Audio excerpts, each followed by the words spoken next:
Praise the Lord. ദൈവനാമം വാഴ്ത്തപ്പെടുമാറാകട്ടെ. ഇന്ന് ഒരു പുതിയ പ്രഭാതത്തിൽ നമ്മൾക്ക് ഫേസ്ബുക്ക് ലൈവിലൂടെ കടന്നു വരാൻ സാധിച്ചു. ട്രിനിറ്റി ഇൻ്റർനാഷണൽ മിനിസ്ട്രിയുടെ ഫേസ്ബുക്ക് ലൈവിലൂടെ ഒരിക്കൽ കൂടി ഒരു പ്രഭാതത്തിൽ എല്ലാ പ്രിയപ്പെട്ടവർക്കും യേശു ക്രിസ്തുവിന്റെ നാമത്തിൽ സ്നേഹവന്ദനത്തെ അറിയിക്കുന്നു. നമ്മൾക്ക് അറിയാം, നമ്മുടെ ജീവിതത്തിൽ മുഴുവൻ ഒരു തിരഞ്ഞെടുപ്പിനെ കുറിച്ചറിയാം. നമ്മൾ ജനനം മുതൽ മരണം വരെയും ഓരോ കാര്യത്തിലും തിരഞ്ഞെടുക്കുന്നവരാണ്. ഒരു ചെറിയ കുട്ടിയാകുമ്പോൾ തൊട്ട് മുതിർന്നു വരുമ്പോൾ തൊട്ടേ ഏതൊരു കാര്യത്തിനും തിരഞ്ഞെടുക്കുക എന്നത് നമ്മുടെ ചോയ്സാണ്. നമുക്കിഷ്ടമുള്ളത് തിരഞ്ഞെടുക്കാം, ഇഷ്ടമില്ലാത്തതിനെ അവോയ്ഡ് ചെയ്യാം എന്നത് മനുഷ്യ സഹജമാണ്. എന്നാൽ ദൈവം മനുഷ്യനോടൊരു കാര്യം പറയുന്നുണ്ട്, നിങ്ങളുടെ തിരഞ്ഞെടുപ്പ് എന്തായിരിക്കണമെന്ന്. ആവർത്തന പുസ്തകം 30-ാം അധ്യായത്തിൻ്റെ 19-ാം വാക്യത്തിൽ പറയുന്നുണ്ട്, ജീവനും മരണവും നിങ്ങളുടെ മുൻപിൽ, അനുഗ്രഹവും ശാപവും നിങ്ങളുടെ മുൻപിൽ വെച്ചിരിക്കുന്നു. നിങ്ങൾക്ക് ആണ് തിരഞ്ഞെടുക്കാനുള്ള അവകാശം. അത് ആകാശത്തെയും ഭൂമിയെയും സാക്ഷി നിർത്തി പറയുന്നു എന്നാണ് ദൈവം പറയുന്നത്.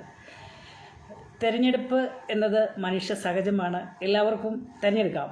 പക്ഷേ തിരഞ്ഞെടുക്കുന്നതിൻ്റെ തിക്തഫലവും അനുഗ്രഹവുമാണ്. കാരണം നമുക്ക് എക്സാമ്പിൾ നോക്കുകയാണെങ്കിൽ, ഒരു വാഹനം തന്നെ നമ്മൾ തിരഞ്ഞെടുക്കുകയാണെങ്കിൽ, നല്ല വാഹനമാണെങ്കിൽ അതിന് കൂടുതൽ മൈലേജ് കിട്ടും, വളരെ പ്രയോജനം കിട്ടും.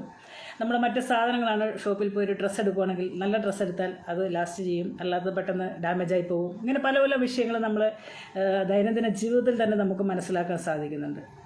എങ്കിലും ദൈവം മനുഷ്യനോട് പറയുന്നതാണ്, ഞാൻ നിൻ്റെ മുൻപിൽ ജീവനും മരണവും അനുഗ്രഹവും ശാപവും വെച്ചിരിക്കുന്നു. അതിൽ തിരഞ്ഞെടുക്കുക എന്നത് നമ്മുടെ ഓരോരുത്തരെയും വ്യക്തിപരമായ അവകാശമാണ്, ചോയ്സാണ്. നമ്മൾ എങ്ങനെയാണ് തിരഞ്ഞെടുക്കുക എന്നതിനെ ആശ്രയിച്ചാണ് അതിന് മുൻപോട്ടുള്ള അനുഗ്രഹം ഉണ്ടാകുന്നത്, അതിൻ്റെ തിക്തഫലം ഉണ്ടാകുന്നത്, നന്മയുണ്ടാകുന്നത്, ശാപമുണ്ടാകുന്നത്. ദൈവവചനത്തിലൂടെ നമ്മൾക്ക് അതിനെക്കുറിച്ച് നോക്കുകയാണെങ്കിൽ, ഉൽപ്പത്തി പുസ്തകത്തിൽ തന്നെ ഒരു തിരഞ്ഞെടുപ്പിനെക്കുറിച്ച് നമുക്ക് കാണാൻ സാധിക്കുന്നുണ്ട്. ഉൽപ്പത്തി പുസ്തകം 3-ാം അധ്യായത്തിൽ ഇപ്രകാരം കാണുന്നുണ്ട്, ആദാമിനെയും ഹവ്വായെയും ദൈവം ഏദൻ തോട്ടത്തിലാക്കി തോട്ടം കാപ്പാനും അവിടെ വേല ചെയ്യുവാനും അവിടെയുള്ള ഫലങ്ങളെല്ലാം ഭക്ഷിച്ച് അവർക്ക് സന്തോഷമായി ജീവിക്കുവാനാണ് ദൈവം അവർക്ക് സാവകാശം കൊടുത്തത്. എങ്കിലും തോട്ടത്തിൽ ഒരു വൃക്ഷത്തിൻ്റെ ഫലം മാത്രം, നടുവിലുള്ള ഒരു വൃക്ഷത്തിൻ്റെ ഫലം മാത്രം കഴിക്കരുതെന്ന് അവരോട് പറഞ്ഞു. ഇതറിഞ്ഞ സാത്താൻ ഹവ്വായോട് ചോദിക്കുന്നുണ്ട്, നിങ്ങളോട് ഈ തോട്ടത്തിലെ വൃക്ഷത്തിൻ്റെ ഫലം തിന്നരുതെന്ന് പറഞ്ഞിട്ടുണ്ടോ? അപ്പോൾ ഹവ്വ പറഞ്ഞിട്ടുണ്ട്, ഈ തോട്ടത്തിലെ നടുവിലുള്ള ജീവൻ്റെ വൃക്ഷത്തിൻ്റെ ഫലം തിന്നുകയോ തൊടുകയോ ചെയ്യരുതെന്ന് പറഞ്ഞിട്ടുണ്ട് എന്ന് പറഞ്ഞു. അപ്പോൾ സാത്താൻ ഹവ്വയോട് പറയുന്നുണ്ട്, ഈ വൃക്ഷത്തിൻ്റെ ഫലം തിന്നാൽ നിങ്ങളുടെ കണ്ണ് തുറക്കും, നിങ്ങൾ ദൈവത്തെ പോലെയാകും എന്നാണ് സാത്താൻ പറഞ്ഞത്. എന്നാൽ ദൈവം അവരോട് പറഞ്ഞത്, നിങ്ങളത് തിന്നരുതെന്ന്. സാത്താൻ പറഞ്ഞു അവളോട്, അത് തിന്നാൽ നിങ്ങളുടെ കണ്ണ് തുറക്കും, നിങ്ങൾ ദൈവത്തെ പോലെയാകുന്നു. അവളത് ദൈവത്തിൻ്റെ വാക്ക് കേൾക്കാതെ സാത്താൻ്റെ വാക്കാണ് തിരഞ്ഞെടുത്തത്. അവൾ ആ വൃക്ഷഫലം പറിച്ചു, തിന്നു, ഭർത്താവിനും കൊടുത്തു. അത് തൻ ഫലമായിട്ട് അവരുടെ കണ്ണ് തുറന്നു, തങ്ങൾ നഗ്നരെന്നറിഞ്ഞു. അതുവരെ അവർ ദൈവത്തോടുള്ള കൂട്ടായ്മ ബന്ധമുണ്ടായിരുന്നു. ദൈവം വരുമ്പോൾ, വെയിലേറുന്ന സമയത്ത്, തോട്ടത്തിലേക്ക് ദൈവം വരുന്ന സമയത്ത് ദൈവത്തോടുള്ള കൂട്ടായ്മ അവർക്കുണ്ടായിരുന്നു. അവരെ ഫലം ഭക്ഷിച്ചതിന് ശേഷം, അവർ തെറ്റ് ചെയ്തതിന് ശേഷം, ചെയ്യരുതെന്ന് പറഞ്ഞ കാര്യം ചെയ്തതിന് ശേഷം ദൈവത്തോടുള്ള കൂട്ടായ്മ ബന്ധത്തിൽ അവർക്ക് തുടരുവാൻ സാധിച്ചില്ല. അവർ തോട്ടത്തിൽ ഒളിച്ചിരുന്നു. ദൈവം വന്ന് വിളിച്ചു, ആദാമേ നീ എവിടെ എന്ന് ചോദിക്കുന്ന സമയത്ത് ആദവും ഹവ്വയും തോട്ടത്തിൽ ഒളിച്ചിരിക്കുന്നു, ഞങ്ങൾ നഗ്നരെന്നറിയുന്നതുകൊണ്ട് ഞങ്ങൾ തോട്ടത്തിൽ ഒളിച്ചിരിക്കുന്നു എന്ന് പറഞ്ഞു. കാരണം പലപ്പോഴും ചെയ്യരുത് എന്ന് പറഞ്ഞ കാര്യം ചെയ്യുന്നതിൻ്റെ ഫലമായിട്ട് കൂട്ടായ്മ ബന്ധം നഷ്ടപ്പെട്ടു പോകുന്നു. ദൈവത്തോട് കൂടെ നടക്കാൻ കഴിയാതെ വരുന്നു, ദൈവത്തെ ആരാധിക്കുവാൻ കഴിയാതെ വരുന്നു. ഇങ്ങനെ പലവിധമായ വിഷയങ്ങൾ വരുന്നു. അപ്പോൾ തിന്നരുതെന്ന് പറഞ്ഞ ഫലം നിങ്ങൾ തിന്നുവോ എന്ന് ചോദിച്ച് ദൈവം സാത്താനെ, പാമ്പിനെയും സ്ത്രീയെയും ആദാമിനെയും ശപിക്കുവാനും അവരെ തോട്ടത്തിൽ നിന്ന് പുറത്താക്കി കളയുവാനും ഇടയായിത്തീർന്നു. അതിൻ്റെ ഫലം അവർ സന്തോഷത്തോടെ ജീവിച്ചിരുന്നത്. ആ അവസ്ഥയിൽ നിന്ന് അന്നു മുതലാണ് ലോകം ഏറ്റവും ശപിക്കപ്പെട്ടതായി തീർന്നത്. അവരെ തോട്ടത്തിൽ നിന്ന് പുറത്താക്കപ്പെട്ടു. അതാണ് ഒന്നാമത്തതായ അനുസരണക്കേട്, അവരുടെ തിരഞ്ഞെടുപ്പ്. ദൈവത്തെ അനുസരിക്കാതെ സാത്താൻ പറഞ്ഞതനുസരിച്ച് അവർ വൃക്ഷത്തിൻ്റെ ഫലം ഭക്ഷിച്ചത് നിമിത്തം അവരെ തോട്ടത്തിൽ നിന്ന് പുറത്താക്കുവാനും അവരേറ്റവും ശാപഗ്രസ്തരായി തീരുവാനും ഇടയായിത്തീർന്നു. അടുത്തതായിട്ടൊരു തിരഞ്ഞെടുപ്പിനെ കുറിച്ച് കാണുന്നത് ഉൽപ്പത്തി പുസ്തകത്തിൽ തന്നെയാണ്. ഒരു ആരാധനയുടെ തിരഞ്ഞെടുപ്പാണ്. അത് ഹാബേലും കായീനും. ഹാബേൽ ആട്ടിടയനായിരുന്നു, അതുപോലെ കായീൻ കൃഷിക്കാരനായിരുന്നു. അവർ രണ്ടുപേരും തീരുമാനിച്ചു അവർക്ക് ദൈവത്തിനൊരു യാഗം കഴിക്കണം, അതെങ്കിൽ വഴിപാട് സമർപ്പിക്കണം എന്ന് അവർ തീരുമാനിച്ചു. അവരുടെ കൃഷിഫലത്തിൽ നിന്നും, അതുപോലെ അവർ ആട്ടിടയന്മാരായതുകൊണ്ട് ഹാബേൽ ആടുകളെല്ലാം വളർത്തിയിരുന്നു. അപ്പോൾ വ്യവസ്ഥപ്രകാരമുള്ള ആരാധനയും അല്ലാത്ത ആരാധനയുമായിരുന്നു. ഹാബേൽ തൻ്റെ ആടുകളിൽ കടിഞ്ഞൂലിനെ കൊണ്ടുവന്നിട്ടാണ് യാഗം കഴിച്ചത്. എന്നാൽ കായീൻ തൻ്റെ വൃക്ഷഫലത്തിൽ നിന്നും കായ്കനികളാണ് ദൈവത്തിന് യാഗം കഴിച്ചത്, അതെങ്കിൽ വഴിപാട് കഴിച്ചത്. എങ്കിലും വ്യവസ്ഥപ്രകാരമല്ലാത്ത ഒരു വഴിപാടായിരുന്നു കായീൻ കഴിച്ചത്. കായീൻ ചെയ്തത് വ്യവസ്ഥപ്രകാരമായിരുന്നില്ല, പക്ഷേ ഹാബേലിൻ്റെ വഴിപാട് വ്യവസ്ഥപ്രകാരമായിരുന്നു. അപ്പോൾ ഹാബേലിലും അവൻ്റെ വഴിപാടിലുമാണ് ദൈവം പ്രസാദിക്കുവാനിടയായിത്തീർന്നത്. കായീനിലും അവൻ്റെ വഴിപാടിലും ദൈവം പ്രസാദിച്ചില്ല. അതുകൊണ്ട് ഹാബേലിനോട് കായീന് കോപം ജ്വലിച്ചു, ദൈവത്തോടും കോപമായി. അപ്പോൾ അവൻ ആ കോപം ജ്വലിച്ചതിൻ്റെ ഫലമായിട്ട് ഹാബേലിനെ എങ്ങനെയെങ്കിലും വകവരുത്തുക എന്നൊരു ചിന്തയായിരുന്നു. വ്യവസ്ഥ തെറ്റിച്ചതുകൊണ്ടാണ് ദൈവം അവൻ്റെ വഴിപാടിൽ പ്രസാദിക്കാതെയിരുന്നത്.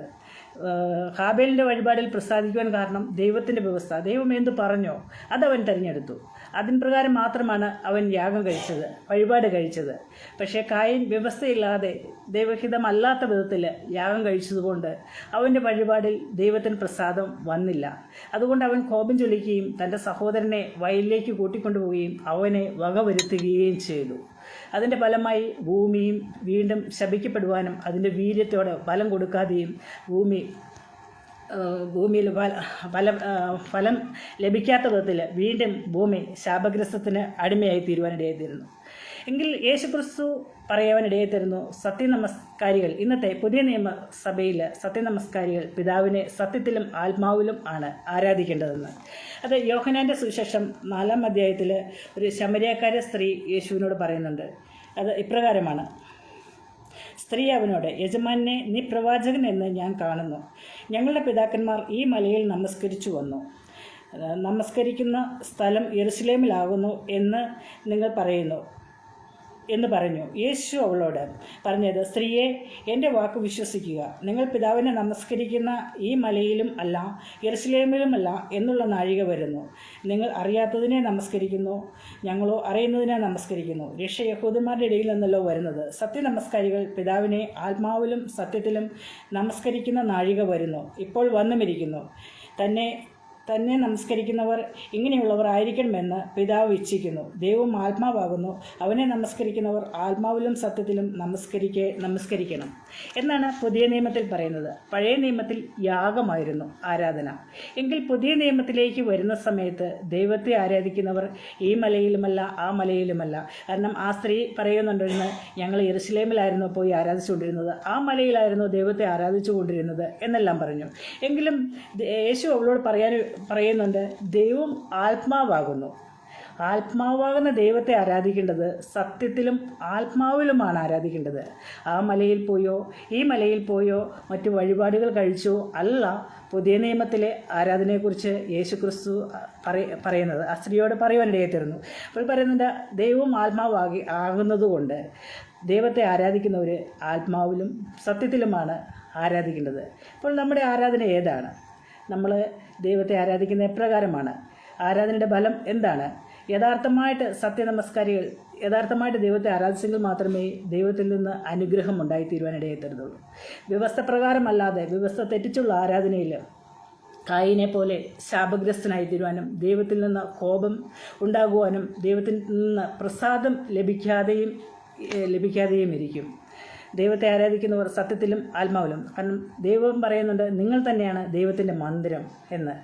ആ മന്ദിരമായ നമ്മൾ തന്നെയാണ് ദൈവത്തെ ആരാധിക്കുവാനും ദൈവകരങ്ങളിലേക്ക് നമ്മളെ തന്നെ ഏൽപ്പിക്കുകയും ചെയ്യേണ്ടത്. അടുത്തൊരു തെരഞ്ഞെടുപ്പിനെ കുറിച്ച് പറയുന്നതാണ് വ്യവസ്ഥ പ്രകാരമുള്ള ആരാധന. വ്യവസ്ഥ വിട്ടുള്ള ആരാധനയിൽ വളരെയധികം ശാപങ്ങളും അതുപോലെ തന്നെ ദൈവത്തിൻ്റെ കോപവും വരുന്നത് നിമിത്തം അവർക്ക് അനുഗ്രഹം പ്രാപിക്കുവാൻ കഴിയാത്തതിനെക്കുറിച്ച് കാണുന്നുണ്ട്. മറ്റൊരു തെരഞ്ഞെടുപ്പിനെക്കുറിച്ച് പറയുമ്പോൾ ലൂക്കോസിൻ്റെ സുവിശേഷത്തിൽ കാണുന്നുണ്ട്. ലൂക്കോസിൻ്റെ സുവിശേഷം 16-ാം അധ്യായത്തിൽ 19 മുതൽ 31 വരെയുള്ള വാക്യത്തിൽ ഒരു ധനവാന്റെയും ലാസറിനെയും കുറിച്ച് യേശു ക്രിസ്തു പറയുവാനിടയായിത്തീരുന്നുണ്ട്. ധനവാനായ മനുഷ്യൻ വളരെ ആഡംബരത്തോടെ സുഖേന ജീവിച്ചു. പക്ഷെ തൻ്റെ പടിപ്പുരയ്ക്കിൽ ലാസർ എന്നൊരു മനുഷ്യനുണ്ടായിരുന്നു. അവൻ കടം നിറഞ്ഞവനായി ലാസറിൻ്റെ പടിപ്പുരയ്ക്കിലായിരുന്നു കഴിഞ്ഞിരുന്നത്. എങ്കിലും അവരുടെ ജീവിതം ഇങ്ങനെ കഴിഞ്ഞു പോകുന്ന സാഹചര്യത്തിൽ ഒരിക്കൽ ധനവാൻ മരിച്ചു, അടക്കപ്പെട്ടു. വളരെ ഗംഭീരമായ അടക്കൽ എല്ലാം നടന്നു. അതിനുശേഷം ലാസർ മരിച്ചു. അവൻ മരിച്ചതിന് ശേഷം ആണ് വീണ്ടും അവിടെ പറയുന്നതുണ്ട്, ധനവാൻ യാതനാ സ്ഥലത്തേക്കാണ് പോയത്. ലാസർ അബ്രഹാമിൻ്റെ മടിയിലായിരുന്നു. ആ ഭാഗം ഒന്ന് വായിക്കുവാണെങ്കിൽ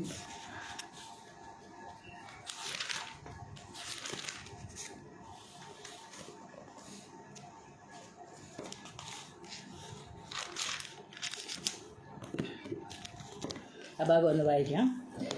ധനവാനായ ഒരു മനുഷ്യനുണ്ടായിരുന്നു. അവൻ ധൂമ്രവസ്ത്രവും പട്ടും ധരിച്ച് ദിനംപ്രതി ആഡംബരത്തോടെ സുഖിച്ചുകൊണ്ടിരുന്നു. ലാസർ എന്ന പേരുള്ള ഒരു ദരിദ്രൻ വ്രണം നിറഞ്ഞവനായി അവൻ്റെ പടിപ്പുരയ്ക്കൽ കിടന്നു. ധനവാന്റെ മേശയിൽ നിന്ന് വീണ് വിശപ്പടക്കുവാൻ ആഗ്രഹിച്ചു. നായ്ക്കളും വന്ന് അവൻ്റെ വ്രണം നക്കും. ആ ദരിദ്രൻ മരിച്ചപ്പോൾ ദൂതൻ അവനെ അബ്രഹാമിൻ്റെ മടിയിലേക്ക് കൊണ്ടുപോയി. ധനവാനും മരിച്ച് അടക്കപ്പെട്ടു. പാതാളത്തിൽ യാതന അനുഭവിക്കുമ്പോൾ മേലോട്ട് നോക്കി ദൂരത്തു നിന്ന് അബ്രഹാമിനെ കണ്ടു. അബ്രഹാം പിതാവേ, എന്നോട് കനിവുണ്ടാകണമേ. ലാസർ വിരലിൻ്റെ അറ്റം വെള്ളത്തിൽ മുക്കി എൻ്റെ നാവിനെ തണുപ്പിക്കേണ്ടതിന് അവനെ അയക്കണമേ. ഞാൻ ഈ ജ്വാലയിൽ കിടന്ന് വേദന അനുഭവിക്കുന്നു എന്ന് വിളിച്ചു പറഞ്ഞു. അബ്രഹാം, മകനെ, നിൻ്റെ ആയുസ്സിൽ നീ നന്മയും ലാസർ ഔവണ്ണം തിന്മയും പ്രാപിച്ചുവെന്ന് ഓർക്കുക. ഇപ്പോൾ അവൻ ഇവിടെ ആശ്വസിക്കുന്നു, നീയോ വേദന അനുഭവിക്കുന്നു. അത്രയുമല്ല, ഞങ്ങൾക്ക് നിങ്ങൾക്ക് നടുവേ വലിയൊരു പിളർപ്പുണ്ടാക്കിയിരിക്കുന്നു. അവിടെ നിന്ന് നിങ്ങളുടെ അടുക്കൽ കടന്നു വരുവാൻ ഇച്ഛിക്കുന്നവർക്ക് കഴിവില്ല. അവിടെ നിന്ന് ഞങ്ങളുടെ അടുക്കൽ കടന്നു വരുവാനും പാടില്ല എന്ന് പറഞ്ഞു. അതിനവൻ, എന്നാൽ പിതാവേ, അവനെ എൻ്റെ അപ്പൻ്റെ വീട്ടിൽ അയക്കണമെന്ന് ഞാൻ അപേക്ഷിക്കുന്നു. എനിക്ക് 5 സഹോദരന്മാർ ഉണ്ട്. അവരും ഈ യാത്രാസ്ഥലത്ത് വരാതിരിക്കുവാൻ അവൻ അവരോട് സാക്ഷ്യം പറയട്ടെ എന്ന് പറഞ്ഞു. അബ്രഹാം അവനോട്, അവർക്ക് മോശയും പ്രവാചകന്മാരും ഉണ്ടല്ലോ, അവർ കേൾക്കട്ടെ എന്ന് പറഞ്ഞു. അതിനവൻ, അല്ലല്ല അബ്രഹാം പിതാവേ, മരിച്ചവരിൽ നിന്ന് ഒരുത്തൻ എഴുന്നേറ്റ് അവരുടെ അടുക്കൽ ചെന്നുവെങ്കിൽ അവർ മാനസാന്തരപ്പെടുമെന്ന് പറഞ്ഞു. അവൻ അവരോട്, അവർ മോശയുടെയും പ്രവാചകന്മാരുടെയും വാക്ക് കേൾക്കാതിരുന്നാൽ മരിച്ചവരിൽ നിന്ന് ഒരുത്തൻ എഴുന്നേറ്റ് ചെന്നാലും വിശ്വസിക്കുക ഇല്ല എന്ന് പറഞ്ഞു. ഇവിടെ ധനവാൻ ഈ ലോകത്തിലായിരുന്ന സമയത്ത് സുഖസന്തോഷമായിട്ട് അവൻ ജീവിച്ചു. പക്ഷേ അവന് തന്നെ മരിച്ചതിന് ശേഷം അവന് മനസ്സിലായി അവൻ മാനസാന്തരപ്പെട്ടിട്ടില്ലായിരുന്നു എന്ന്. അവൻ യേശുവിനെ രക്ഷിതാവായി സ്വീകരിച്ചിട്ടില്ലായിരുന്നു എന്ന് അവന് മനസ്സിലായി. അവൻ യാതനാ സ്ഥലത്ത് കിടക്കുന്ന സമയത്താണ് അവന് ആ ബോധ്യം വന്നത്. അവനെ ഭൂമിയിൽ ആഡംബരത്തോടെ സന്തോഷത്തോടെ സുഖകരമായിട്ട് ലാഭിഷമായിട്ട് ജീവിച്ചു. എങ്കിൽ അവൻ ജീവനെ തിരഞ്ഞെടുത്തില്ല, നിത്യജീവനെ അവൻ തിരഞ്ഞെടുത്തില്ല. അവൻ മാനസാന്തരപ്പെട്ടില്ല. അവൻ പോകുന്ന വഴിയിലൂടെ മാത്രമാണ് അവൻ സഞ്ചരിച്ചത്. അപ്പോൾ അതിൻ്റെ ഫലമായി മരിച്ചു. അവൻ അടക്കപ്പെട്ടതിന് ശേഷം തുടർ നടപടികളും വളരെയധികം അവരുടെ മരണാനന്തരമായ ചടങ്ങുകളും എല്ലാം അനുദിനം നടക്കുന്നുണ്ടാകാം. എങ്കിലും അവൻ യാതനാ സ്ഥലത്തു നിന്നും അവൻ സ്വർഗത്തിലേക്ക് പോയില്ല. അവൻ യാതനാ സ്ഥലത്ത് തന്നെയാണ് കിടന്നത്. എങ്കിലും ലാസർ മരിച്ചു. അവൻ്റെ ആത്മാവിനെ ദൂതന്മാർ അബ്രഹാമിൻ്റെ മടിയിലേക്കാണ് കൊണ്ടുപോയത്. ആ യാതനാ സ്ഥലത്ത് കിടക്കുന്ന ധനവാൻ പറയുന്നുണ്ട്, ലാസറിൻ്റെ വിരലിൻ്റെ അറ്റം നോക്കി ഒരു തുള്ളി വെള്ളം, വിരലിൻ്റെ അറ്റത്തുള്ള വെള്ളം എത്രത്തോളം ഉണ്ടെന്ന് നമുക്ക് ഊഹിക്കാവുന്നതേ ഉള്ളൂ. എങ്കിൽ അത്രത്തോളം ആ വെള്ളത്തിന് വരെ അവൻ ആഗ്രഹിക്കുകയാണ്. അത്രത്തോളം യാതനാ സ്ഥലത്ത് അവൻ കിടന്ന് ആ ഒരു തുള്ളി വെള്ളം അവന് കിട്ടിയിരുന്നെങ്കിൽ എന്ന് അവൻ ആഗ്രഹിച്ച സമയത്താണ് അവൻ്റെ ഓർമ്മ വരുന്നത്.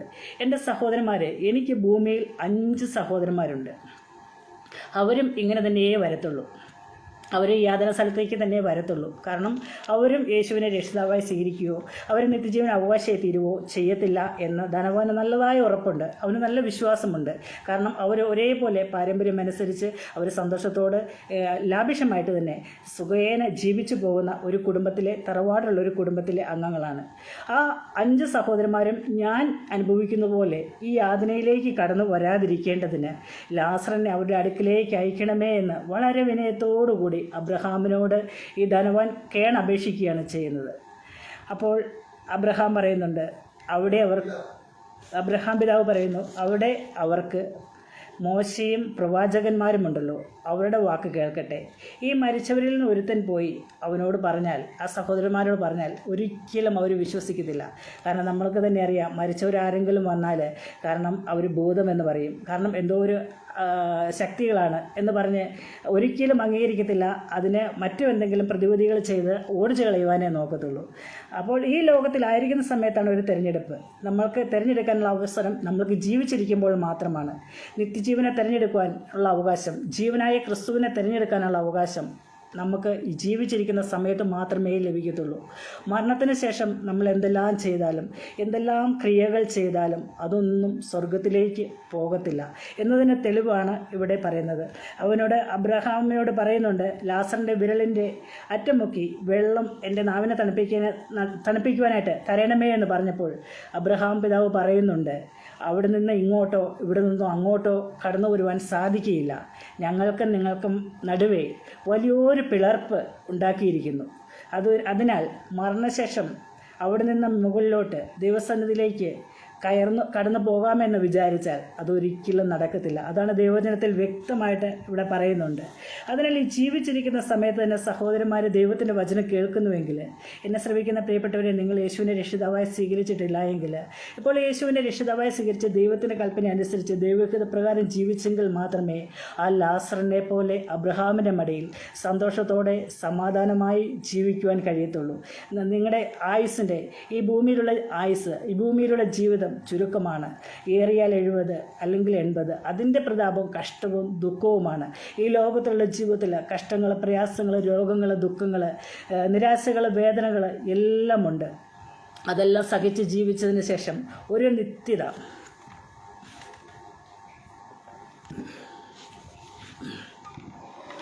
നിത്യത നമുക്കായി ഒരുക്കപ്പെട്ടിരിക്കുന്നു.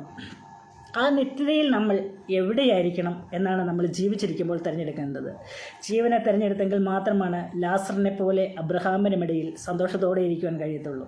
അഥവാ അത് തിരഞ്ഞെടുക്കാതെ, യേശുവിനെ രക്ഷിതാവായി സ്വീകരിക്കാതെ, ദൈവത്തിൻ്റെ വചനം അനുസരിക്കാതെ, ദൈവകൽപ്പന അനുസരിക്കാതെ നമുക്കിഷ്ടമുള്ളതുപോലെ ജീവിച്ച്, നമ്മൾ ലാഭിഷമായി ജീവിച്ച്, സുഖേന ജീവിച്ച്, എങ്ങനെയെങ്കിലും ജീവിച്ചു പോയെങ്കിലും മരിച്ച് അടക്കപ്പെട്ടതിന് ശേഷം ആത്മാവ് പോകുന്നത് നിത്യ അഗ്നിയിലേക്കാണ്.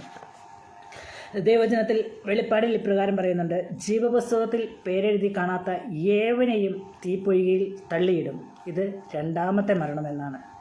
ജീവപുസ്തകത്തിൽ പേരുള്ളവന് മാത്രമാണ് ദൈവത്തോടുകൂടെ സന്തോഷത്തോടെ ദൈവത്തിൻ്റെ ദൂതന്മാരോടൊരുമിച്ച് സ്വർഗത്തിൽ വസിക്കാനുള്ള അവസരം ഉണ്ടാകുന്നത്. അല്ല എങ്കിൽ ജീവപുസ്തകത്തിൽ പേരെഴുതി കാണാത്ത ഏവനെയും, എത്ര വലിയവനാണെങ്കിലും ചെറിയവനാണെങ്കിലും ദരിദ്രനാണെങ്കിലും ധനവാനാണെങ്കിലും ആരാണെങ്കിലും എത്ര സ്ഥാനമുള്ളവനാണെങ്കിലും ആരെന്ന് പറയുന്നില്ല, ഏവനെയും, ജീവപുസ്തകത്തിൽ പേരെഴുതി കാണാത്ത ഏവനെയും തീപ്പൊയ്കയിൽ തള്ളിയിടുമെന്നാണ് ദൈവവചനം പറയുന്നത്. ദൈവത്തിൻ്റെ വാക്കെപ്പോഴും ഉവ്വ് എന്നാണ്. ദൈവത്തിൻ്റെ വചനത്തിന് മാറ്റം വരത്തില്ല. ദൈവം പറയുന്നതിനൊരു മാറ്റം വരത്തില്ല. എപ്പോൾ ഈ ജീവിച്ചിരിക്കുന്ന സമയത്താണ് തിരഞ്ഞെടുക്കാനുള്ള നമുക്കുള്ള അവസരം. നമ്മൾ ഏതാണ് തിരഞ്ഞെടുക്കുന്നത്? നിത്യജീവനെയാണോ തിരഞ്ഞെടുക്കുന്നത്? അഥവാ നിത്യനാശത്തിലേക്ക്, നിത്യ അഗ്നിയിലേക്കാണ് പോകുന്നത്? ആ ദൈവവചനം ശ്രദ്ധിക്കാൻ വായിക്കുവാനായിട്ട് ആഗ്രഹിക്കുന്നുണ്ട്. വെളിപ്പാട് പുസ്തകം 20-ാം അധ്യായത്തിൻ്റെ 11 മുതൽ 15 വാക്യത്തിൽ ഇപ്രകാരമാണ് കാണുന്നത്. ഞാൻ വലിയൊരു വെള്ളസിംഹാസനവും അതിലൊരുത്തൻ ഇരിക്കുന്നതും കണ്ടു. അവൻ്റെ സന്നിധിയിൽ നിന്ന് ഭൂമിയും ആകാശവും ഓടിപ്പോയി. അവയെ പിന്നെ കണ്ടില്ല. മരിച്ചവർ ആബാലവൃദ്ധം സിംഹാസനത്തിന് മുൻപിൽ നിൽക്കുന്നതും കണ്ടു. പുസ്തകങ്ങൾ തുറന്നു. ജീവൻ്റെ പുസ്തകം എന്ന മറ്റൊരു പുസ്തകവും തുറന്നു. പുസ്തകങ്ങളിൽ എഴുതിയിരിക്കുന്നതിന് ഒത്തവണ്ണം മരിച്ചവർക്ക് അവരുടെ പ്രവൃത്തിക്കടുത്ത ന്യായവിധി ഉണ്ടായി. സമുദ്രം തന്നിലുള്ള മരിച്ചവരെ ഏൽപ്പിച്ചു കൊടുത്തു. മരണവും പാതാളവും തങ്ങളിലുള്ള മരിച്ചവരെ ഏൽപ്പിച്ചു കൊടുത്തു. ഓരോരുത്തരും അവനവൻ്റെ പ്രവൃത്തിക്കടുത്ത വിധിയുണ്ടായി. മരണത്തെയും പാതാളത്തെയും തീപ്പൊയ്കയിൽ തള്ളിയിട്ടു. ഈ തീപ്പൊയ്ക രണ്ടാമത്തെ മരണം. ജീവപുസ്തകത്തിൽ പേരെഴുതി കാണാത്ത ഏവനെയും തീപ്പൊയ്കയിൽ തള്ളിയിടും. പ്രിയമുള്ളവരെ, നമ്മൾ ജീവിച്ചിരിക്കുമ്പോഴുള്ള പ്രവൃത്തി അവനവൻ ശരീരത്തിലിരിക്കുമ്പോൾ ചെയ്യുന്നത് നല്ലതാകിലും തീയതാകലും അതിന് തക്കവണ്ണം പ്രാപിക്കുന്നതിന് വേണ്ടിയിട്ടാണ് നാം ഓരോരുത്തരും സിംഹാസനത്തിന് മുൻപിൽ, ആ വെള്ള സിംഹാസനത്തിന് മുൻപിൽ വെളിപ്പെടുവാനിടയായിത്തീരുന്നത്. നമ്മൾക്ക് ജീവിച്ചിരിക്കുന്ന സമയത്ത് മാത്രമേ നമുക്ക് നന്മ ചെയ്യുവാനും ദൈവത്തെ അറിയുവാനും നിത്യജീവനം അവകാശിയായി തീരുവാനും തിരഞ്ഞെടുക്കാനുള്ള അവസരമുള്ളൂ. മരണശേഷം നമുക്ക് ചെയ്യാം, നമുക്ക് പ്രായമായതിനു ശേഷം ദൈവത്തിനായിട്ട് ജീവിക്കാം എന്നെല്ലാം പറഞ്ഞ് നമ്മൾ സമയം പാഴാക്കി കളഞ്ഞാൽ നമ്മൾക്ക് എന്നുവരെ നമുക്ക് ആയുസ്സുണ്ടെന്ന് ആർക്കും പറയാൻ സാധിക്കത്തില്ല. ഒരു കുഞ്ഞിൻ്റെ ജനനത്തെക്കുറിച്ച് ഡോക്ടേഴ്സിന് പറയാം, എങ്കിലും എപ്പോൾ മരണം സംഭവിക്കുമെന്ന് ആർക്കും ഒരു നാളും പറയാൻ പറ്റത്തില്ല. മരണം ദൈവത്തിന് നിശ്ചയിച്ചിരിക്കുന്ന സമയത്താണ് മരണം വരുന്നത്. അപ്പോൾ എത്രത്തോളം ആയുസ് നമുക്ക് ദൈവം തന്നിരിക്കുന്നുവെന്ന് ആർക്കും ഒരു നാളും പ്രവചിക്കുവാനോ പറയുവാനോ സാധിക്കത്തില്ല. അപ്പോൾ ഇന്നാണ് സുപ്രസാദകാലം, ഇന്നാകുന്ന രക്ഷാ ദിവസം. ഇന്ന് നമ്മൾ യേശുവിനെ രക്ഷിതാവായി സ്വീകരിക്കുകയാണെങ്കിൽ, ദൈവത്തിനായിട്ട് ജീവിക്കാൻ നമ്മളെ തന്നെ സമർപ്പിക്കുകയാണെങ്കിൽ നിത്യജീവൻ അവകാശിയായി തീരും. അല്ല എങ്കിൽ ദൈവഹിതമല്ലാതെ, ദൈവത്തിന് നമ്മളെ ഹൃദയത്തിൽ സ്ഥാനം കൊടുക്കാതെ ആ ധനവാൻ ജീവിച്ചതുപോലെ തൻ്റെ ഇഷ്ടമനുസരിച്ച് ജീവിക്കുകയാണെങ്കിൽ മരിച്ച് യാതന സ്ഥലത്ത് തീപ്പൊയ്കയിലേക്കാണ് തള്ളപ്പെടുന്നത്. ഈ ലോകത്തിൽ എന്തെല്ലാം നേടിയിട്ടും അതിൽ നിന്നൊന്നും പ്രയോജനമില്ലാതെ വരും. ഏറിയാൽ 70 അല്ലെങ്കിൽ 80 വർഷം വരെ ഈ ലോകത്തിൽ ജീവിക്കുന്നതിനേക്കാളും 1000 വർഷങ്ങളാണ് ദൈവത്തോടു കൂടെ വസിക്കുന്നത്. യേശുവിനെ രക്ഷിതാവായി സ്വീകരിച്ച് ദൈവകൽപ്പന അനുസരിച്ച് ജീവോത്സവത്തിൽ പേരെഴുതി കാണുന്നവന് ഉള്ള അവസരം എങ്ങനെയാണെന്ന് അടുത്തത് കാണുവാൻ സാധിക്കുന്നുണ്ട്. വെളിപ്പാട് പുസ്തകത്തിൽ 21-ന്റെ 3-ാം വാക്യം മുതൽ 5-ാം വാക്യം വരെ ഇപ്രകാരം കാണുന്നുണ്ട്. സിംഹാസനത്തിൽ നിന്ന് ഒരു മഹാശബ്ദം പറയുന്നതായി ഞാൻ കേട്ടത്, ഇതാ മനുഷ്യരോടുകൂടെ ദൈവത്തിൻ്റെ കൂടാരം, അവൻ അവരോടുകൂടെ വസിക്കും, അവർ അവൻ്റെ ജനമായിരിക്കും, ദൈവം താൻ അവരുടെ ദൈവമായി അവരോടുകൂടെ ഇരിക്കും, അവൻ അവരുടെ കണ്ണിൽ നിന്ന് കണ്ണുനീരെല്ലാം തുടച്ചു കളയും. ഇനി മരണം ഉണ്ടാകുകയില്ല, ദുഃഖവും മുറവിളിയും കഷ്ടതയും ഇനി ഉണ്ടാകുകയില്ല. ഒന്നാമത്തേത് കഴിഞ്ഞുപോയി. സിംഹാസനത്തിലിരിക്കുന്നവൻ ഇതാ ഞാൻ സകലവും പുതുതാക്കുന്നു എന്ന് അരുൾ ചെയ്തു. എഴുതുക, ഈ വചനം വിശ്വാസയോഗ്യവും സത്യവും ആകുന്നു. ജീവപുസ്തകത്തിൽ പേരെഴുതി കണ്ടവർക്ക് മാത്രമേ നിത്യതയിൽ ദൈവത്തോടുകൂടെ വസിക്കുവാൻ, ദൈവത്തോടുകൂടെ യുഗായുഗങ്ങൾ 1000 വർഷങ്ങൾ സന്തോഷത്തോടെ സമാധാനത്തോടെ കഷ്ടതയോ ദുഃഖമോ രോഗമോ പ്രയാസമോ നിരാശയോ ഇല്ലാത്ത ഒരു ലോകത്തിൽ, ഒരു പുതുവാന ഭൂമിയിൽ ദൈവത്തോടുകൂടെ വസിക്കുക എന്നത് വളരെ മനോഹരമാണ്, വളരെ സന്തോഷകരമാണ്. എന്നാൽ മറിച്ചാണ് ചെയ്യുന്നതെങ്കിൽ, യേശുവിനെ രക്ഷിതാവായി സ്വീകരിക്കാതെ ദൈവകൽപ്പന അനുസരിച്ച് ജീവിക്കാതെ ജീവപുസ്തകത്തിൽ പേരെഴുതി കാണാത്തവനെ തീപ്പൊയ്കയിലേക്കാണ് തള്ളിയിടുന്നത്. അവിടെ കരച്ചിലും പല്ലുകടിയും ചാകാത്ത പുഴുവും കെടാത്ത തീയുമാണ്. ആ അവസ്ഥയിലേക്കാണ് പോകുന്നത്. ഏതവസ്ഥയിലേക്കാണ് നിങ്ങൾക്ക് പോകേണ്ടത്? മരണശേഷം നിങ്ങൾ എവിടെയായിരിക്കണമെന്ന് തിരഞ്ഞെടുക്കാനുള്ളൊരവസരം. ആ തിരഞ്ഞെടുപ്പ് ഈ ജീവിതത്തിൽ മാത്രമേ ഉള്ളൂ. ജനനത്തിൻ്റെയും മരണത്തിൻ്റെയും ഇടയിലുള്ള ആ ജീവിതമെന്ന ഈ കുറഞ്ഞ പീരീഡിലാണ് നമ്മൾക്ക് തിരഞ്ഞെടുപ്പ്. നാം മരണശേഷം എവിടെ പോകണം? നമ്മുടെ മരണശേഷം നാം എവിടത്തേക്കാണ് ആയിരിക്കേണ്ടത്? നമ്മുടെ നിത്യത എവിടെയായിരിക്കണം എന്നുള്ള ആ തിരഞ്ഞെടുപ്പ് ഈ നമ്മൾ ജീവിക്കുന്ന സമയത്ത് മാത്രമേ ഉള്ളൂ. മരണശേഷം നമുക്ക് തിരഞ്ഞെടുക്കുവാനോ ഒരു സ്ഥലത്ത് മറ്റൊരു സ്ഥലത്തേക്ക് മാറുവാനോ സാധിക്കത്തില്ല. അത് ദൈവവചനം വ്യക്തമായി പറയുന്നു. ആകയാൽ നമ്മൾ ദൈവത്തെ സത്യത്തിലും ആത്മാവിലും ആരാധിക്കുന്നവരായി തീർന്ന്, ദൈവം പറയുന്നത് അനുസരിക്കുന്നവരായി തീർന്ന്, ദൈവകൽപ്പന അനുസരിച്ച് ജീവിക്കുന്നവരായി തീരുവാൻ ദൈവം നമ്മളെ ഓരോരുത്തരെയും സഹായിക്കുമാറാകട്ടെ, അനുഗ്രഹിക്കുമാറാകട്ടെ എന്ന് ഞാൻ ആശംസിക്കുന്നു. ഒരു വാക്ക് പ്രാർത്ഥിക്കാം. ദൈവമേ, സ്തുതിക്കുന്ന കർത്താവേ, സ്തോത്രം. നിത്യനും പരിശുദ്ധമായ സ്വർഗ്ഗപിതാവേ, അവിടുത്തെ പാദപീഠ സന്നിധിയിലേക്ക് വീണ്ടും അടുത്തു വന്നിരിക്കുന്നു. കർത്താവേ, ഞങ്ങളുടെ ജീവിതത്തിൽ ദൈവത്തിൻ്റെ ഹിതപ്രകാരം, ദൈവത്തിൻ്റെ ആലോചന പ്രകാരം, ദൈവകൽപ്പന അനുസരിച്ച് ജീവിക്കുന്നവരായി തീരുവാൻ എല്ലാ പ്രിയപ്പെട്ടവരോടൊന്ന് സഹായിക്കണമേ എന്ന് പ്രാർത്ഥിക്കുന്നു. നിങ്ങൾ മരണത്തിന് ശേഷം എവിടെ തിരഞ്ഞെടുക്കണമെന്ന് ഞങ്ങൾ ജീവിതത്തിൽ തന്നെ തിരഞ്ഞെടുക്കുന്നവരായി തീരുവാൻ ദൈവം ഇവിടുന്ന് സഹായിക്കണം. ഈ ദിവസങ്ങളെ സത്യത്തിലും ആത്മാവിലും ആരാധിച്ച് ദൈവകൽപ്പന അനുസരിച്ച് ദൈവത്തിൻ്റെ ഹിതപ്രകാരം ജീവിക്കുന്നവരായി തീരുവാൻ ദൈവം എല്ലാ പ്രിയപ്പെട്ടവരോടൊന്ന് സഹായിക്കുകയും അനുഗ്രഹിക്കുകയും ചെയ്യുമാറാം. കഷ്ടതയിലൂടെ, പ്രയാസത്തിലൂടെ, രോഗത്തിലൂടെ, വേദനയിലൂടെ കടന്നു പോകുന്ന അനേകരുണ്ടല്ലോ, അവരോടൊന്ന് ആശ്വസിപ്പിക്കുകയും അവരെ ദൈവകൃപയിൽ കർത്താവെ കടന്നു വരുന്നവരായി തീരുവാൻ, ദൈവകൃപയിൽ നിലനിൽക്കുന്നവരായി തീരുവാൻ ദൈവം ഇവിടുന്ന് സഹായിക്കണമേ എന്ന് പ്രാർത്ഥിക്കുന്നു. അതിനായി ദൈവകരങ്ങളിലേക്ക് ഇവരെയും താഴ്ത്തി ഏൽപ്പിക്കുന്നു. പ്രാർത്ഥന കേട്ടിരിക്കാൻ സ്തോത്രം. യേശുവിൻ നാമത്തിൽ തന്നെ ആമേൻ. ഇത്രത്തോളം അവസരം ഒരുക്കി തന്ന ട്രിനിറ്റി ഇൻ്റർനാഷണൽ മിനിസ്ട്രിയോടും എല്ലാ പ്രിയപ്പെട്ടവരോടും എന്നെ ഇതുവരെ ശ്രമിച്ച എല്ലാ പ്രിയപ്പെട്ടവരോടും ദൈവനാമത്തിൽ സ്നേഹത്തെ നന്ദി അറിയിക്കുന്നു. ദൈവം നമ്മെല്ലാവരെയും ധാരാളമായി അനുഗ്രഹിക്കുമാറാകട്ടെ. ഈ ദിവസങ്ങളെ നമ്മുടെ തിരഞ്ഞെടുപ്പ് ദൈവത്തിൻ്റെ ആലോചന പ്രകാരം, ദൈവത്തിൻ്റെ കഥപ്രകാരം നിത്യജീവൻ അവകാശിയായി തീരുവാൻ എല്ലാ പ്രിയപ്പെട്ടവരെയും സഹായിക്കട്ടെ എന്ന് ആശംസിച്ചുകൊണ്ട് എൻ്റെ വാക്ക് നിർത്തുന്നു. ദൈവം നമ്മളെല്ലാവരെയും ധാരാളമായി അനുഗ്രഹിക്കുമാറാകട്ടെ. ആമേൻ.